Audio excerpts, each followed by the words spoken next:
The FBI. Let's begin here.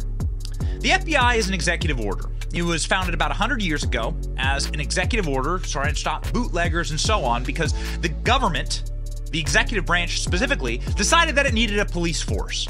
The executive branch didn't have a police force. I mean, they had the army, but you can't deploy the army against people. You can't deploy the Marines against people in Alabama. You can't, I mean, not since the Civil War, right, did Americans take up arms against each other. So the executive branch decided, way back in the days of Teddy Roosevelt, to create its own police force because it had no police power. So they created the FBI. And almost instantaneously, the FBI was used for political purposes. Well, duh! No doy! That's what's going to happen when you give a person who has been elected on political basis police power. That's why very specific laws are in place to prevent police power from being used politically against our enemies in the United States. The FBI was created because of, again, they said, well, there's no way for us to enforce any federal laws against the states, and so we got to have our own police force. The FBI immediately started going after the political enemies of those in charge. The power structures of the day, 100 years ago, immediately weaponized the police force to start engaging in political prosecutions. And that continued. Now, I could talk to you about the anti-communists and the Red Scare and some of the initial stuff that Hoover did, some of the stuff that he did during World War II, but I'd like to fast forward to the 1960s, when they started sending suicide letters to Martin Luther King Jr. Oh, yeah, that's right. You didn't know this about your FBI, did you?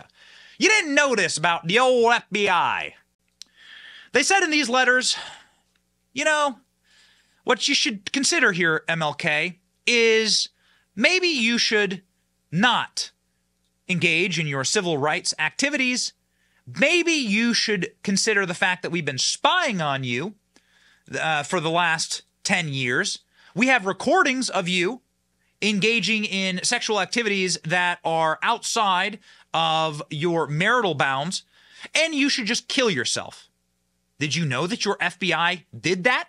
Did you know that your FBI drafted these kind of suicide letters to a man who has his own memorial on your National Mall, to a man who has his words emblazoned in the Lincoln Memorial, I have a dream speech?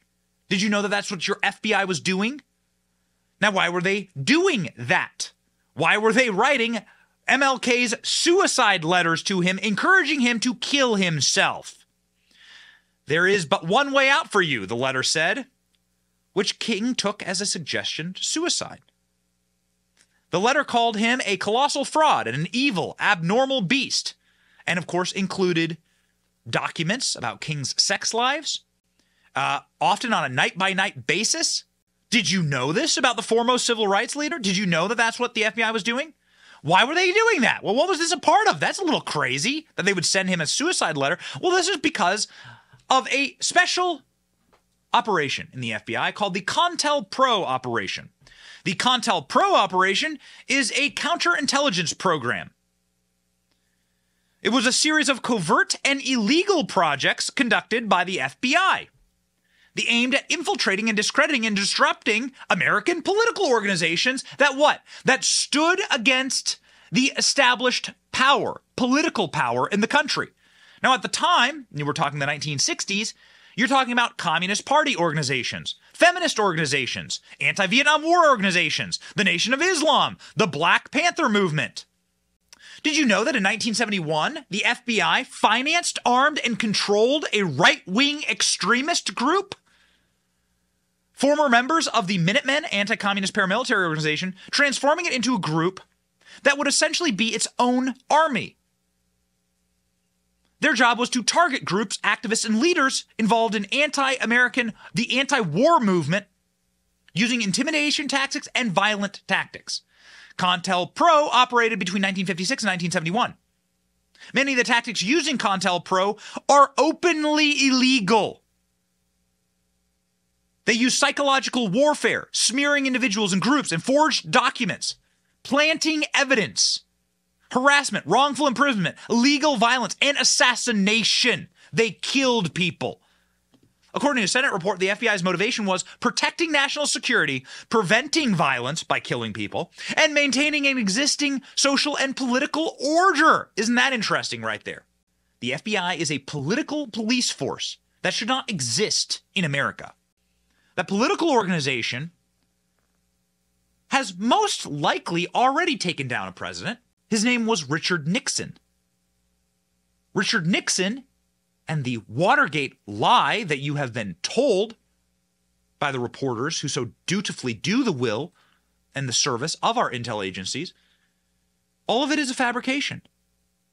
Tucker Carlson, literally moments before he was fired by Fox, started asking these questions, started pulling on these threads and asking, is Donald Trump the first president to have the intel agencies come after him and try and kneecap his administration? And the answer to that was no, actually. Watch. Oh, that wasn't Richard Nixon a criminal? Wasn't he despised by all decent people? No, he wasn't. In fact, if any president could claim to be the people's choice, it was Richard Nixon. Richard Nixon was reelected in 1972 by the largest margin of the popular vote ever recorded before or since. Nixon got 17 million more votes than his opponent. Less than 2 years later, he was gone. He was forced to resign.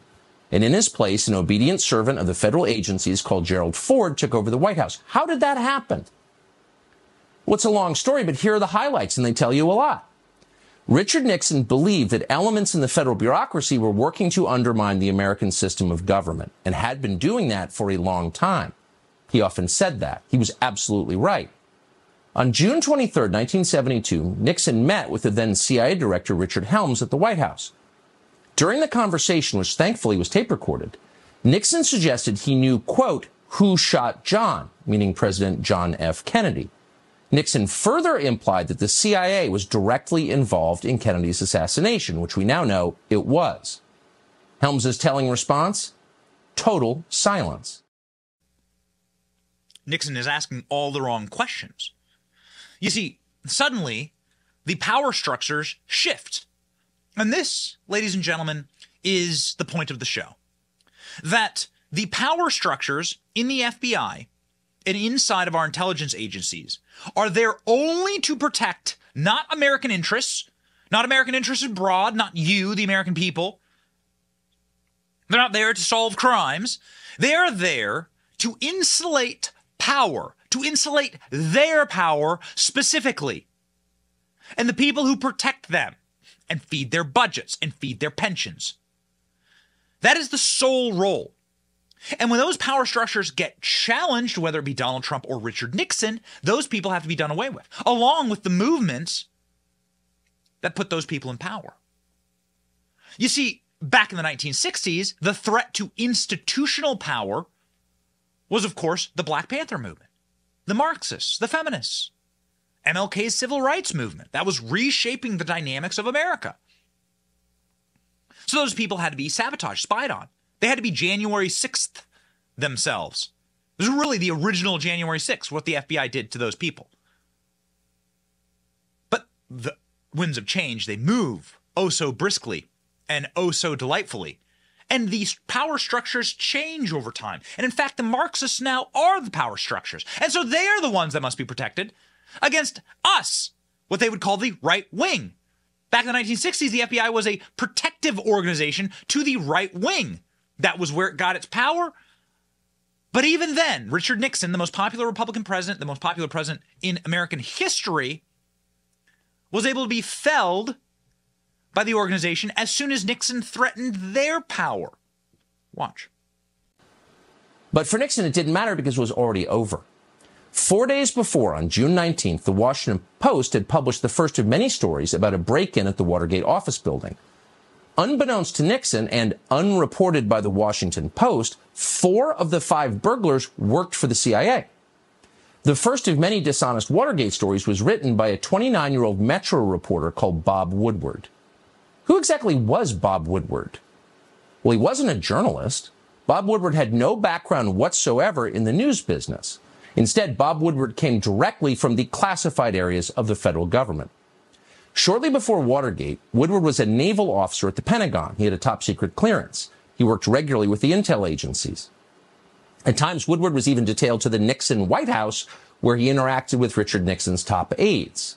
Soon after leaving the Navy, for reasons that have never been clear, Woodward was hired by the most powerful news outlet in Washington and assigned the biggest story in the country. So Tucker Carlson began reporting on Watergate. Tucker Carlson began reporting on the reporters who broke the Watergate story, the intel agencies that hated Richard Nixon and were threatened by Richard Nixon, even though they were there to protect right-wing power at the time, and that is well documented. We've shown you the document. We've shown you the suicide letter. Here, check this out. This is from the FBI's own. This is from the FBI's own vault. Here we go. FBI MLK. You can literally look at the documents here. We'll always show you the data. We'll always show you the documents. We'll always bring them to you. This is from the FBI's website. You can scroll through for hours. They've released thousands of pages on how they spied on and attempted to get Martin Luther King Jr. to kill himself. This is from the FBI, just in case you're wondering which InfoWars site I'm reading this from. This is from your FBI at FBI.gov. Okay? Here you go. Read them for yourself. So the question becomes this. If the FBI, even when it was protecting the right wing, would turn on a Republican president, then who exactly are the FBI protecting? How does the FBI operate? And the answer to that question is quite simple, actually. Is that the FBI only operates in favor of the FBI. The people who are subservient to it, well, they get a pass. The people who have affected the FBI in a positive way, they're able to get away with murder, quite literally in this regard. And so that is why we have to go back a little bit more recent history here, but back when Barack Obama was still president. He did an interview with Fox News, inexplicably, unthinkable that Joe Biden would sit and do an interview with Fox News or Newsmax now, but back in the day, Barack Obama sat down with Fox News, total hack scum, Chris Wallace, and was asked about the FBI and how it was performing as it pertained to the biggest news of the day, which was Hillary Clinton's multiple scandals, an investigation of Hillary Clinton's defunct, defrauded Global Initiative organization, which was just a piggy bank for the Clintons, and then Hillary Clinton's use of a private server to transfer classified information over, which was undoubtedly hacked by our enemies. This was, of course, all of those things illegal. Barack Obama was asked, hey, how are you going to prevent the FBI, which you run, how are you going to prevent them from giving Hillary a pass? Because she's clearly the one that you've endorsed on the campaign trail. She's the one you want to succeed you. That was the plan all along, obviously. There should have never been a Joe Biden. The plan was Hillary Clinton gets 8 years now. Chris Wallace, go. Can you direct the Justice Department to say Hillary Clinton will be treated as the evidence goes, she will not be in any way protected? I can guarantee that. And I can guarantee that not because I give Attorney General Lynch a directive. That is institutionally how we have always operated. I do not talk to the Attorney General about pending investigations. I do not talk to FBI directors about pending investigations. We have a strict line. And always have maintained it, previous presidents. Just to button this up. I guarantee it. I guarantee that there is no political influence in any investigation conducted by the Justice Department or the FBI, not just in this case, but in any case. And she will be... Full stop, period. And she will be treated no differently? Guaranteed, full stop. Nobody gets treated differently when it comes to the Justice Department because nobody is above the law. Even if she ends up as the Democratic nominee? How many times do I have to say it, Chris? Guaranteed. Hillary Clinton will not have any political favoritism with my FBI. Guaranteed. Because Barack Obama, in the exact same hand there, under the table, was directing, we now know because of the Durham report, directing the FBI to simply ignore Hillary Clinton. Here's absolutely what we know. We know, according to Durham's report, that the FBI looked the other way and was ordered by the Obama regime to not look into Hillary Clinton's crimes. In fact, that in that very moment, while with one hand, Obama's on Fox News saying, the FBI has never been a political organization, that his agents at the FBI were not only ignoring Hillary's crimes, they were actively engaged in pushing fake narratives about Donald Trump. I want to state that we have already told you this many, many times. These documents are fake. Everything was fake. We've covered this ad nauseum. But it is worth looking back at how vociferously they lie to you. It is worth looking back and understanding this, because you must understand your enemy. You must know what the FBI does. You must understand that the next step inside of an FBI lie is Operation Mockingbird. What is Operation Mockingbird? Operation Mockingbird is the FBI and the CIA literally paying reporters to report the lies that they wish to push on the American people. Agent of the Russians. Yes, I think there's more evidence than he is. Yes, and I think all the arrows point in that direction, and I haven't seen a single piece of evidence that he's not. I think he's afraid of the president of Russia. Why? Well, I think one can speculate as to why. That the Russians may have something on him personally that they could always roll out and make his life more difficult. This past weekend is illustrative of what a great case officer Vladimir Putin is. He knows how to handle an asset, and that's what he's doing with the president. The American people need to know whether the Russians still have something they can hold over the president's head, the president of the United States. So our work is far from done. I can certainly say with confidence that there is significant evidence of collusion between the campaign and Russia. There's evidence. Hard evidence, Adam Schiff says. Adam Schiff's just a pencil neck. He's just a ding-dong from a super deep blue district in California. What were the Democrat leaders, the people with gavels, the people with actual power saying? What about the heads of the party? Certainly with the entire Obama regime out, it falls to one person in Washington, D.C. to be the leader of the Democrat Party. That one person was clearly Nancy Pelosi. She was in charge of the Democrats in the House. She held the gavel. She wouldn't be so reckless, right, as to go along with this lie. This week, we saw cold, hard evidence of the Trump campaign, indeed the Trump family, eagerly intending to collude possibly with Russia, a hostile foreign power, to influence American elections. In the month, again, as we celebrate the courage of our founders, Republicans in Congress have become enablers of the Trump-Russia assault on our democracy. After these latest revelations, it's becoming clear we have suffered a desecration of our democracy not seen since Watergate. Speaker Ryan must allow a vote on an outside independent commission to get to the bottom of the Trump campaign's role in Russia's assault on our democracy and prevent Putin from ever doing it again immediately. Outside independent commission. It's not just about what happened in the past, it's to prevent it from happening again. Notice how she mentioned Watergate there? Did you notice that? Another deep state operation? Going back through these old reels and these old press conferences, it's worth remembering. It's worth remembering what they did to you. And it's worth remembering how they see you. This is what they actually did. They stole a president from you. You elected Donald Trump squarely and fairly, even though they told you not to. Even though they told you that there was zero chance of Donald Trump becoming president. You elected him. And what you did was, according, of course, to the FBI and the way that it's structured, you threatened institutional power. What did that report from the FBI have to say on CONTELPRO?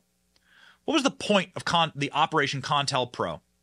Well, in order to protect institutional power, protecting national security, preventing violence, and maintaining existing social and political order.